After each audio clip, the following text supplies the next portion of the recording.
निर्देशक और उसके साथ ही साथ जी के आज़ाद जी, वो भी एक निर्देशक, दो निर्देशक आज हमारे साथ मेहमान के तौर पर। और डीके जी, आपसे जानना चाहेंगे, आपने बातें की, सीरियल्स बनाए आपने, भोजपुरी फिल्में आपका अगला पड़ाव रही, उसके बाद अगला कदम क्या रहा? क्योंकि भोजपुरी फिल्मों में आपने जैसा कि अपनी बातचीत में बताया कि बहुत वो चीज़ें जो आप दिखाना चाह रहे थे वो शायद दर्शकों तक पहुँच नहीं पाई या दर्शकों से उस तरह का सपोर्ट नहीं मिला। आगे क्या रहा आपका सफ़र? देखिए, भोजपुरी फिल्मों के क्षेत्र में जब मैं आया तो ये अनुभव हुआ कि भोजपुरी सिनेमा जो पहले बनती थी, जैसे हम बात करेंगे नदिया के गंगा मैया पार, तो जी, केरी चढ़ी वो, दगाबाज बालमा, नदिया के पार, इन तरह की फिल्में जो बनती थी उससे दर्शकों, हमारे मिट्टी की महक उसमें होती थी, बिल्कुल। हमारी संस्कृति उसमें झलकती थी और हमारा संस्कार उसमें दिखता था। लेकिन आज के दौर में जो फिल्में आई, भोजपुरी की फिल्में आई, दर्शकों को एक नया दिशा देने का इन लोगों ने प्रयास किया। जो भोजपुरी के बड़े प्रोड्यूसर कहें या बड़े एक्टर जिनको कहें, वो लोग जो काम करते थे उन्होंने एक खास वर्ग के लिए काम किया।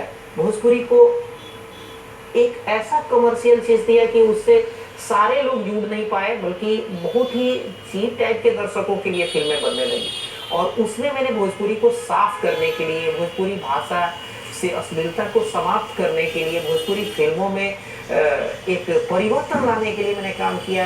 बाबुल के प्यार या परदेसी सैया जो हमारी फिल्म रही, वो साफ सुथरी और अच्छी फिल्म रही और क्लास की फिल्म रही, जो दर्शकों को रास नहीं आई। और दर्शकों को रास नहीं आई क्योंकि अच्छे क्लास के दर्शक सिनेमा हॉल तक जा नहीं रहे थे, और जिस क्लास के दर्शक जा रहे थे उनको वो चीज़ पसंद नहीं आ रही थी, क्योंकि उसमें जो भोजपुरी का भोड़ापन था वैसे चीज़ों को मैंने डाला नहीं था। तो इसलिए हमारी फिल्में हमको वो बिजनेस नहीं दे पाई जो एक्सपेक्ट था।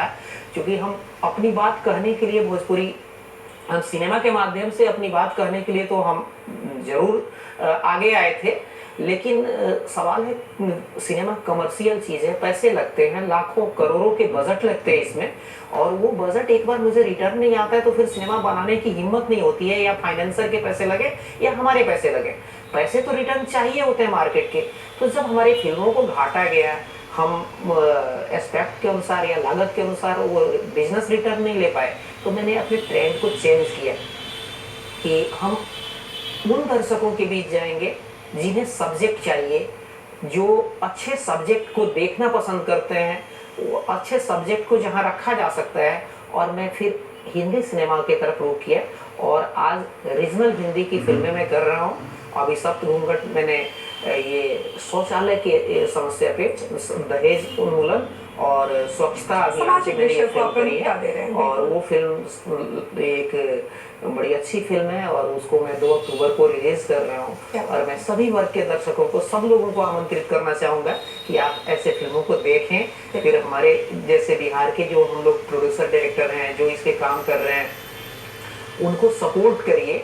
सपोर्ट करने के बाद यहाँ भी एक फिल्मी माहौल हो। फिर मेरी दूसरी फिल्म जो फुटबॉल बेस्ड है, फुटबॉल खिलाड़ी की जिंदगी पे, कि एक खिलाड़ी जब खेलता है तो देश के लिए खेलता है, देश का झंडा पूरी दुनिया में उठाता है, पूरे दुनिया में देश को का नाम रोशन करता है, और वो जब खेल के दुनिया से ओझल होता है तो धीरे धीरे लोग उसको नजरों से उतार देते हैं, यहाँ तक कि सरकार भी। एक खिलाड़ी के लिए कोई बेनिफिट नहीं है, जबकि और भी सेवाएं हैं, राजनीति है, कुछ और भी चीज है, इसमें 5 साल 4 साल का काम करिए, 2 साल का काम करिए तो पूरी लाइफ बेनिफिट लेते हैं।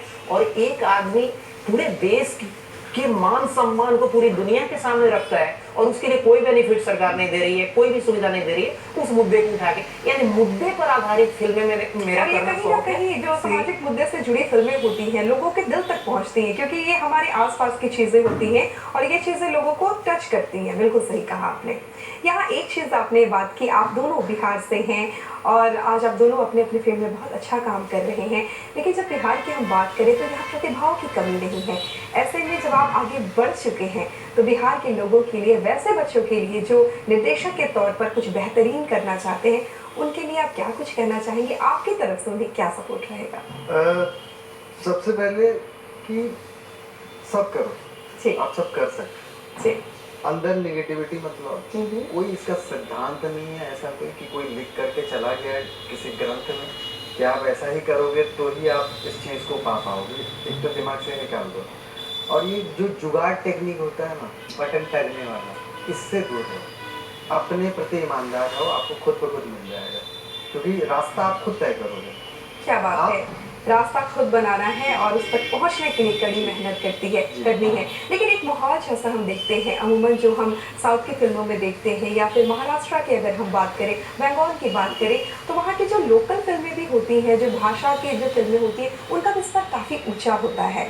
तो ऐसे में अगर बिहार की एक हम प्रशासन से उम्मीद करें, सरकार से उम्मीदें करें, किस तरह की अपेक्षाएं हैं आपकी, क्या कुछ चाहते हैं ताकि यहाँ का भी वो माहौल बन सके कि बाहर से फनकार यहाँ आए और अच्छी चीज़ें करें? क्या यहाँ सरकार को सरकार के स्तर पे बहुत सारा काम करना होगा।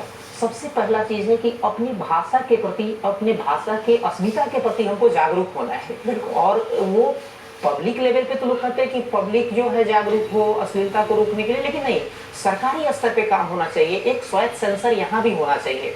सरकार को देखना चाहिए कि हमारे समाज में जो क्या गंदगी जा रही है उसको रोकने के लिए, क्योंकि बिहार भोजपुरी की ही अगर हम बात करते हैं, अपनी भाषा की बात करते हैं, तो ये 14 देशों की भाषा है। बिल्कुल। और 32 करोड़ लोग भोजपुरी को बोलते हैं और सरकार इतनी निष्क्रिय है कि आज तक इस भाषा से अश्लीलता को मिटाने के लिए कमेटी तक भी गठित नहीं हुई। हम बोली वाले लोग बोले जाते हैं, हमारे भाषा को मान्यता नहीं मिली, हम अनुसूची में शामिल नहीं है। सरकार फिल्मों के विकास के लिए, यहाँ बिहार सरकार के पास फिल्म विकास निगम नाम का कोई चीज तो है, लेकिन वो काम नहीं करता है। दूसरी स्टेट में जाइए, झारखंड में जाइए, बंगाल में जाइए, यूपी में जाइए, तो रीजनल लैंग्वेज को बढ़ावा देने के लिए वहाँ वित्त की व्यवस्था है, फिल्म बनाने के लिए आपको पूरा का पूरा लोन की व्यवस्था है। हमारे यहाँ इस तरह का कुछ नहीं है, कोई स्टूडियो नहीं है, कोई माहौल नहीं है, कोई अच्छा थिएटर बिहार के अंदर नहीं है। यहाँ ग्लैमर को देख करके लोग काम करने के लिए आते हैं, काम करने के लिए चले जाते हैं कि बॉलीवुड तक पहुंच गए, मुंबई तक पहुंच गए, वो ग्लैमरस जॉब इसको मान करके जाते हैं। सच होता है, उससे लेकिन उनको थिएटर से, मैं लोगों को बोलूंगा, नए स्ट्रगलर लोगों को बोलूंगा कि वो थिएटर के माध्यम से आए, क्योंकि थिएटर जो है बॉल पेन का लिखावट है, उसको इरेज नहीं कर सकते हैं। जो भी करते हैं लाइव करते हैं, एक बार करते हैं, बहुत कुछ सीख करके आपको स्टेज पे परफॉर्मेंस करना पड़ता है। और सिनेमा क्या है कि वो पेंसिल से लिखा हुआ चीज है, इरेजिंग कैपेसिटी उसमें है, आप टेक बाय टेक काम करते हैं, तो उसमें आपको बहुत कुछ सीखने को नहीं मिलता है। थिएटर एक संस्कार देता है, एक सीख देता है। थिएटर एक्टिंग का प्रयोगशाला है, एक वो उसके कार्यशाला में जब आप आते हैं तो एक बेहतर एक्टर बन के निकलते हैं। तो बिहार के कलाकारों से, नवोदित कलाकारों से जो एक्टिंग के प्रति लालायित हैं, एक्टिंग के क्षेत्र में जाना चाहते हैं, मैं उनसे तो यही अपील करूंगा कि आप थिएटर ज्वाइन करो, थिएटर से सीखो, थिएटर से सीखने के बाद फिर सिनेमा के क्षेत्र में आओ, एक बेहतर एक्टर के रूप में आप काम करोगे। क्या बात है, बहुत ही बढ़िया।